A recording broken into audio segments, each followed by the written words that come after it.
علمی point number 4 وہ یہ ہے میرے بھائیوں کہ قرآن حکیم اپنی اصلی فارم میں لوح محفوظ کے اندر ہے. یہ ہمارے ہاتھ میں جو قرآن ہے نا یہ اس کی اتھینٹک کاپی ہے.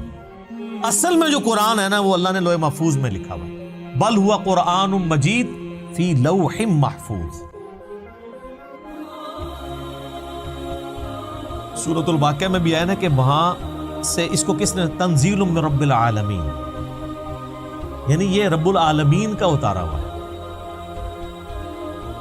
لا یمسہ الا المطہرون، یعنی جو قرآن حکیم ہے نا اس کو وہاں پر پاکیزہ فرشتے ہی چھوتے، کوئی وہاں پہ پہنچ نہیں سکتا.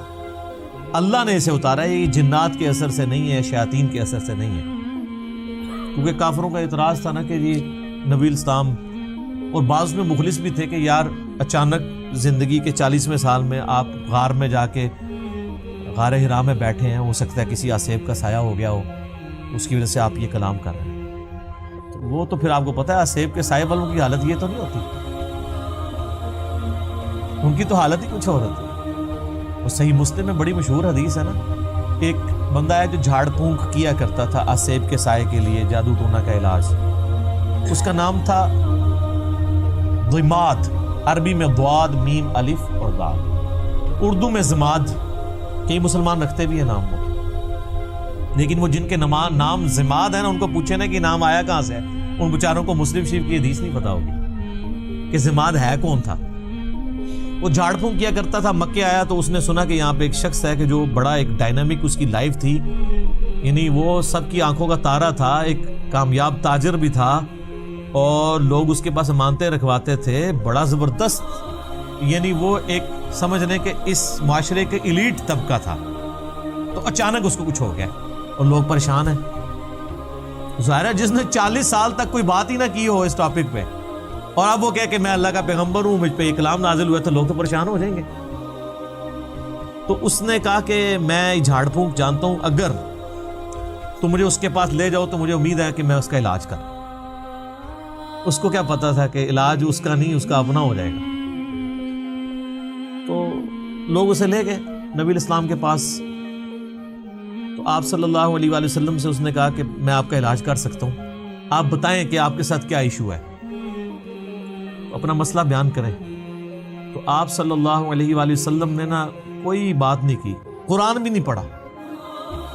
آپ جو تقریر سے پہلے خطبہ دیتے تھے نا آپ نے بس وہ پڑھا، ان الحمد للہ نحمده ونستعینه ونستغفره ونعوذ باللہ من شرور انفسنا ومن سیئات اعمالنا من يهده الله فلا مضل له ومن يضلل فلا هادي له واشهد ان لا اله الا الله وحده لا شريك له واشهد ان محمدا عبده ورسوله.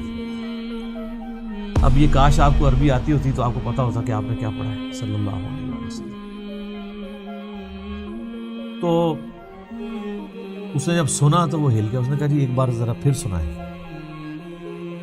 دوسری بار، تیسری بار اس نے کہا جی میں گواہی دیتا ہوں کہ آپ اللہ کے، اپنا ہاتھ بڑھائیں اور مجھے مسلمان کریں. تو حالانکہ جو بندہ ایکسپرٹ تھا جادوگری کا اس نے بھی کلام سن کے، قرآن نہیں صرف آپ علیہ السلام کا عام کلام سن کے، اس نے کہا نہیں، جنات جن لوگوں کے اوپر اثر ہوتا ہے ان کا اس طرح کا کریکٹر نہیں ہوتا، وہ اس طرح کی باتیں نہیں کرتے، ان کی باتیں تو آل فال ہوتی ہیں، اتنی پریسائز باتیں نہیں ہوتی ہیں. پھر نبی علیہ السلام کی مبارک ذات کا ایک روب بھی تھا. جو بندہ جادو کا ان ساری چیزوں کا ایکسپرٹ تھا اس نے ڈکلیئر کر دیا کہ جادوگر نہیں ہے.